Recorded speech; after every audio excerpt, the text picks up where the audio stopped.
আমি কখনোই হৃদয় বৃন্দাবনে বিরাজ করি জানো গোপীগণ।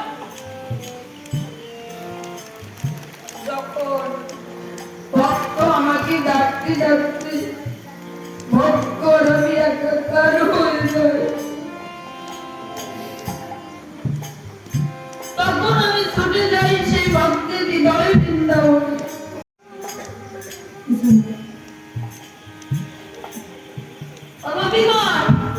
এই জগতের বুকে আমাকে সবাই ডাকে, কিন্তু সময় থাকতে আমাকে কেউ ডাকে না।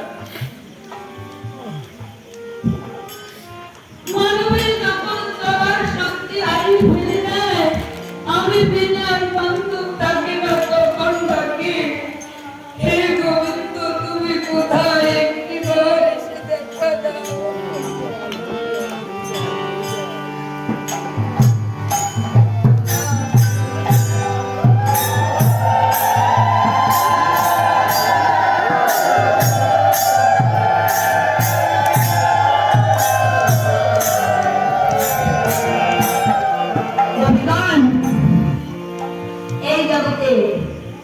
আমাকে ভক্ত ধরতে পারে না, বাঁধতে পারে না, ছুটতে পারে না, কিনতে পারে না। আবার কোন কোন ভক্তের কাছে আমি বাধা পড়ে যাই, কেনা হয়েছে কিসে জানো?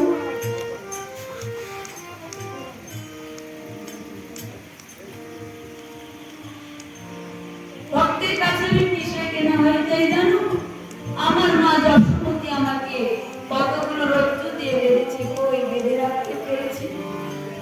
তবে হ্যাঁ, ভক্তের কাছে আমি বাধা পড়ে যাই, কেনা হয়ে যায়। যে ভক্ত দুটি চোখের জলে ভেসে গোবিন্দ প্রাণ গোবিন্দ বলে ডাকে, আমি সেই ভক্তের কাছে কেন হলো তাই বাধা পড়ে যায়।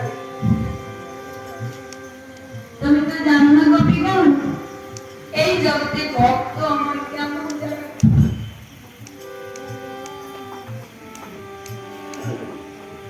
আমি ভক্তের জন্য কি করি জানো?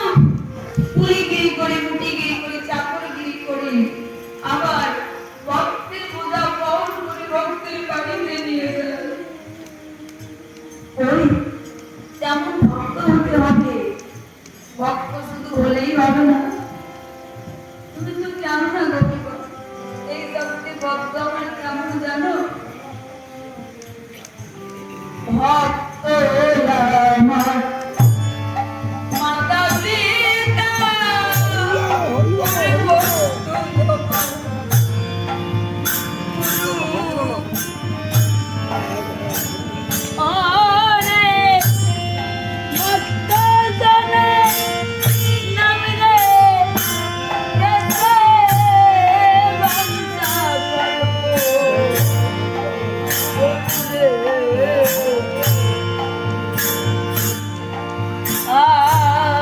ভক্ত আমার মাতা পিতা, ওরে ভক্ত আমার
করতে পারো তাহলে আমি নৃত্য শিখলাম কোথা থেকে নৃত্য করতে পারবো না।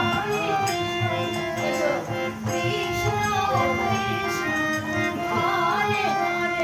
হরে কৃষ্ণ হরে কৃষ্ণ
তাই নিকুঞ্জ কাননে কত ভক্ত আমাদের এই রাসলীলা দেখেছে। যাও একটিবার ভিক্ষা করে করে আমাকে সেবা দাও।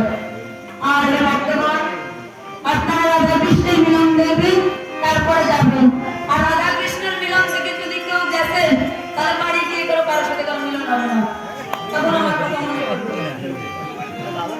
এই জন্য এখন আপনারা গোবিন্দ সেবার জন্য ভোজন দক্ষিণা দিবেন আর অবশেষে রাধা কৃষ্ণের মিলন দেখবেন।